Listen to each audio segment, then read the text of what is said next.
بسم اللہ الرحمن الرحیم۔ السلام علیکم۔ ایک چوہا کسان کے گھر میں بل بنا کر رہتا تھا۔ ایک دن چوہے نے دیکھا کہ کسان اور اس کی بیوی ایک تھیلے سے کچھ نکال رہے ہیں۔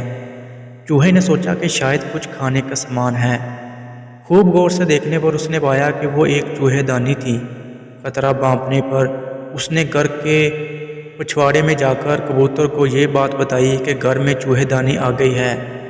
کبوتر نے مذاق اڑاتے ہوئے کہا کہ مجھے اس سے کیا، مجھے کون سا اس میں پھنسنا ہے۔ مایوس چوہا یہ بات مرغ کو بتانے گیا۔ مرغ نے بھی مذاق اڑاتے ہوئے کہا کہ جا بھائی، یہ میرا مسئلہ نہیں ہے۔ بالآخر چوہے نے جا کر بکرے کو بھی یہ بات بتائی، جسے سن کر بکرا ہنستے ہنستے لوٹ پوٹ ہونے لگا اور یہی کہا کہ جاؤ میاں، یہ میرا مسئلہ نہیں ہے۔ اسی رات چوہے دانی میں کھٹاک کی آواز ہوئی، جس میں ایک زہریلا سانپ پھنس گیا تھا۔ اندھیرے میں اس کی دم کو چوہا سمجھ کر کسان کی بیوی جب اسے نکالنے لگی تو سانپ نے اسے ڈس لیا۔ طبیعت بگڑنے پر کسان نے حکیم کو بلوایا، جس نے اسے کبوتر کا سوپ پلانے کا مشورہ دیا۔ کبوتر ابھی برتن میں ابل ہی رہا تھا کہ خبر سن کر کسان کے کچھ رشتہ دار عیادت کو آ پہنچے، جن کے کھانے کے انتظام کے لیے اگلے دن مرغ کو ذبح کر دیا گیا۔